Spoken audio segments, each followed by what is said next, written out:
Good morning, WTU. Hope you're all well, as well as you can be, seeing as most of us are sick and dying in one way or another. So yeah, I hope you're as well as you can be today. I know it's difficult. So I thought I'd just do a very quick live feed update. Not that I feel like we've got a vast amount to update. It's my daughter's 18th birthday tomorrow, so I'm now going to be quite occupied with family things for today and tomorrow. So I won't be interacting very much until after that. Although I will be still interacting. So, yeah, quick recap. Time goes by so quickly. We're now on the second week of February. The open letter that WTU community worked so hard on together, morning Simon, has now been sent out. So our team, not just myself, I've sent the email version to the Home Secretary, the Department Director of Public Prosecutions and the CPS. We've also, when I say we, it's the royal we. Our team, Colleen, bless her, she volunteered to print off the hard copies and post them, which was a lifesaver for me, because writing all those addresses, it definitely looks better now that they've been printed and sent by Colleen, that is for sure. So I'm eternally grateful for that one. Thank you, Colleen. I don't think she realised what job she was getting herself into. But those letters will now be on the way to the entire executive board of the director, the public prosecutions and CPS. So it's not just one person that we're asking this question to in these departments. We're sending it to every single person that we could in the executive body in these important departments. So hopefully, I don't know what we hope to achieve. Well, I know what we hope to achieve. Not a law change, but a mind change. Yeah, we can't change the law. The politicians are corrupt. They're like blah blah blah, pumping out loads of propaganda. Today CBD is bad for your liver because of Epidiolex research, whereas from what I could gather, it was the strawberry flavourings and other flavourings that were actually causing the dangerous side effects of that particular preparation, not the CBD itself per se. Sugar. Excuse me a second. So it's an interesting thing how they're trying to now scaremonger people away from CBD. I find it very interesting what the government do in terms of the information it puts out to the public and the information it receives. Very interesting. So anyway, we hope this letter will just sow seeds of truth that will germinate into reasonable doubt, and that might then change people's minds on how they prioritise policies, because as some people may have saw yesterday, there was a bit of a share and a discussion about paedophile hunting groups, and I've heard of them, but I didn't know how many there were in this country. So basically the police force that should be protecting people from violent criminals, sexual offenders, robbers and thieves and murderers, they're spending too much time looking for people that choose cannabis, that pretty much cause no harm to anybody, maybe at most of themselves, but that's even arguable. So all the time, money, millions of pounds, millions of police hours spent pursuing people like myself, like yourselves, could actually be spent pursuing violent criminals that cause actual harm to people. So it's about policy prioritisation, which is why we are sending these letters to the police crime commissioners and the chief constables. I've sent it to my police crime commissioner and my chief constable. I haven't physically been able to sit there and send it to all of them, unfortunately, because my body's not very good.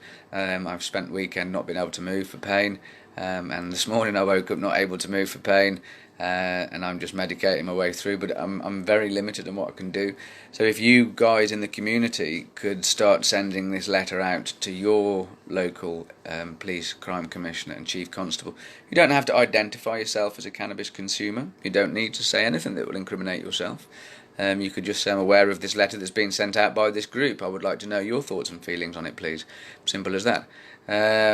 But it would be a great help for me and our team, because we can't do it all, and it needs to be a community. It is a community effort. So it'd be good if we could all do whatever little we can, and to send an email, it's the most easiest of things to do. You can go onto the They Work For Us website, where there's a link to email your MP. That could be shared in the group already. It's in there somewhere.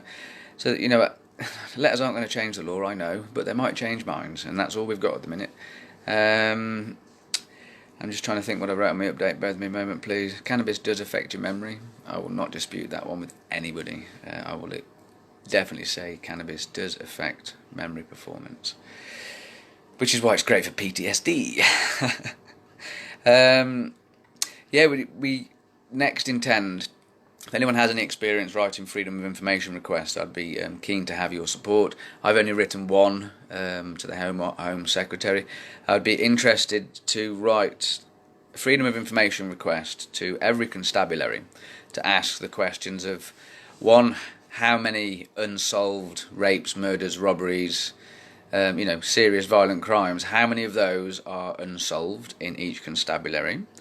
And then I would like to know how much each constabulary allocates out of its budget and manpowers, or police hours. I don't like to use manpower. Morning everyone who's saying good morning, I'm not ignoring you, sorry. How many police hours and time do they allocate to investigating rapes, sexual offences, murders, robberies, compared to investigating cannabis offences, shall we say?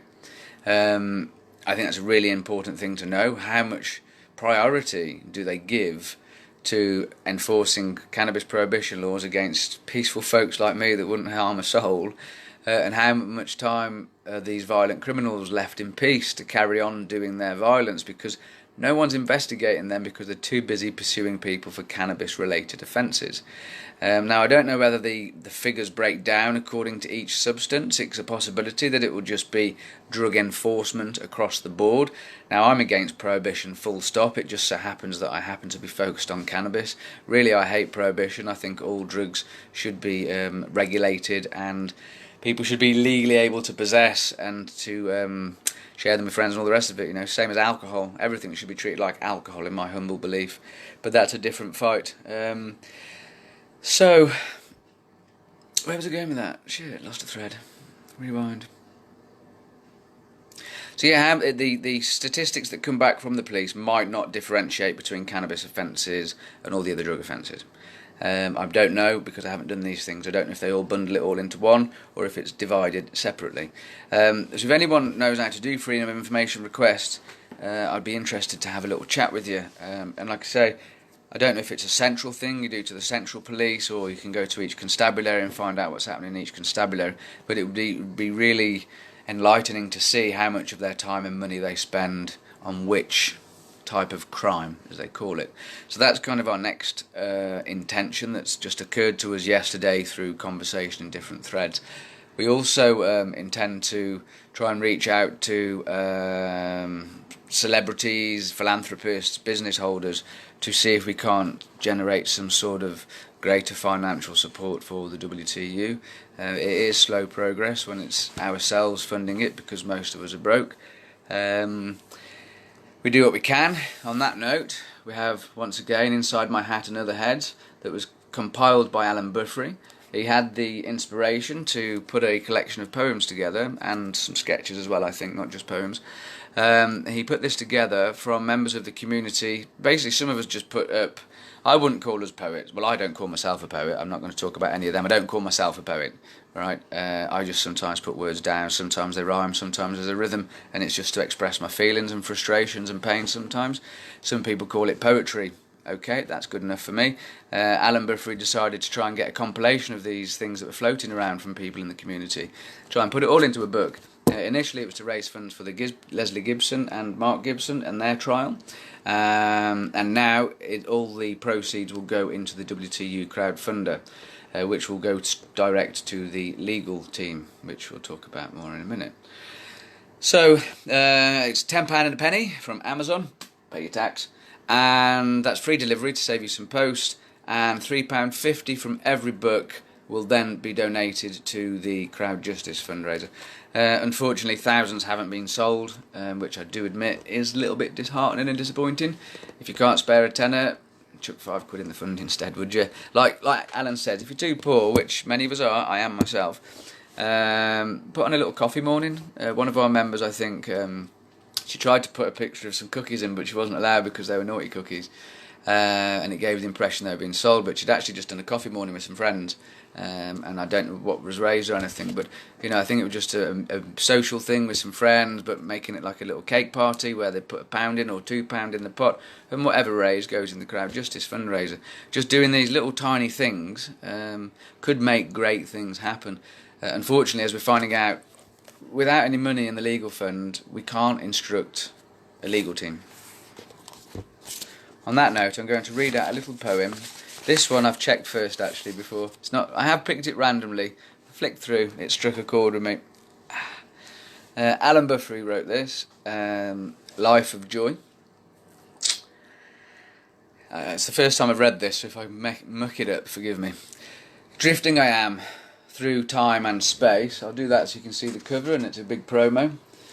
Drifting I am through time and space, not mine, but at some other pace. Knowing ahead what I'll inevitably face, what keeps me here is simple grace. Above and below an endless cloud, naked whilst wrapped in a human shroud.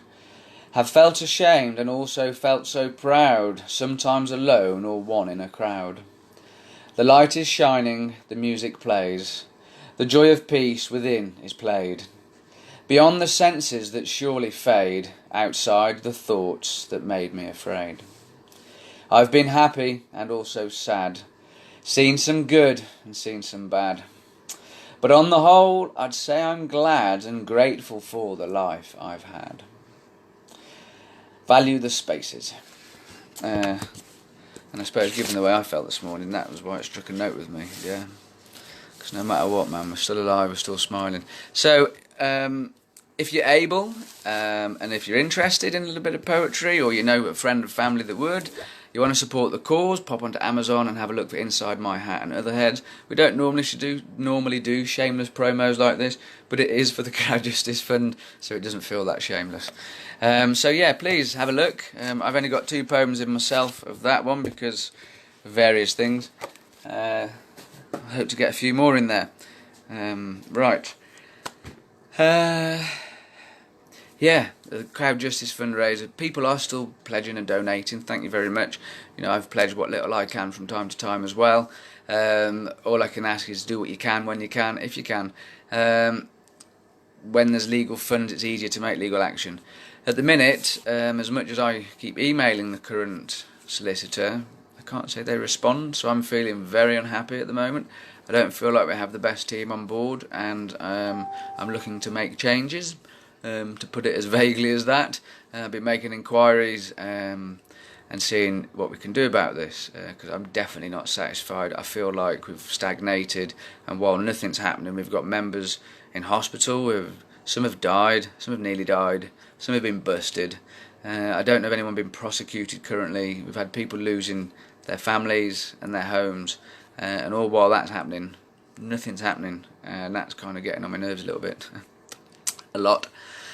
So I'm doing everything I can quietly in the background to make things happen quicker, which isn't a lot that I can do, but I'm just doing what I can when I can, and that's all I can implore you to do. We can't all do vast things, but we can all do little things. Sending this open letter is one of them. I've just got any thoughts. I can see if anyone got any questions while I try and think of anything. Would anyone like it if I kind of did a Q&A where I'd just come on here and you could literally ask me a question and I'd answer it to the best of my abilities, and if I couldn't find the answer, I'd try and find the answer. I'm just scrolling through the questions, bear with me a moment, sorry. Good morning to everyone that's watching, thank you for taking the time to tune in.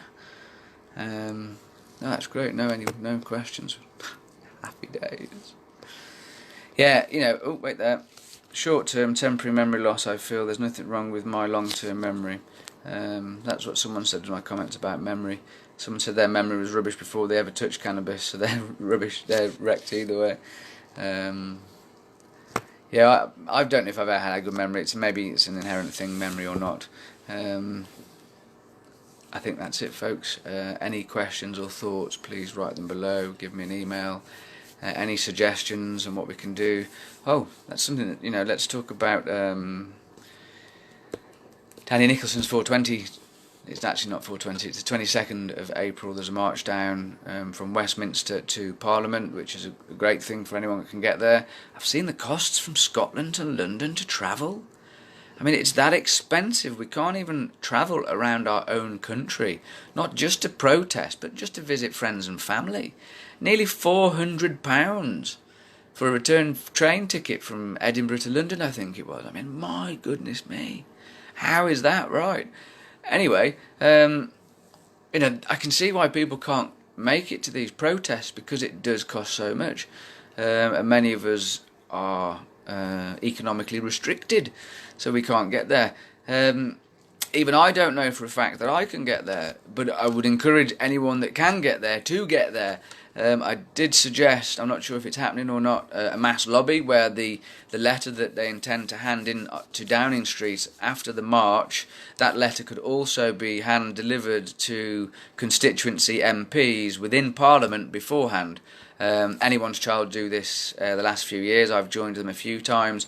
It can be arranged prior with Westminster for a mass lobby where everyone that was attending on the march could try and make an appointment with their MP, so their MP would be ready and waiting, or they can just turn up on the day and request for them to come down and meet them. That's what I did with my MP. And then that letter, whatever it is that ends up being written, or the information that's made, could be presented to whatever amount of MPs that you could raise of people in each constituency to attend for a mass lobby, followed by a march, followed by a letter delivered to Downing Street. That's kind of what I would recommend, suggest, advocate. You've got two democratic processes being utilised in one go, and no doubt two democratic processes also being completely ignored by our not very democratic government. So, if you can support these other events, do so if you can. 420 will be here before long. I'm not able to arrange anything. I'm fast realising I cannot commit to anything. I'm committed to go and talk at the NEC. I struggle to get out of my bed in the morning. I don't know how I can do any of these events. In fact, this morning I thought to myself, I'm going to have to cancel me being at all of these other things because I don't think it's within my physical abilities. So it'd be great to have events teams going out and waving the WTU banner, handing out our flyers and getting support, because I physically can't do all this sort of stuff, basically.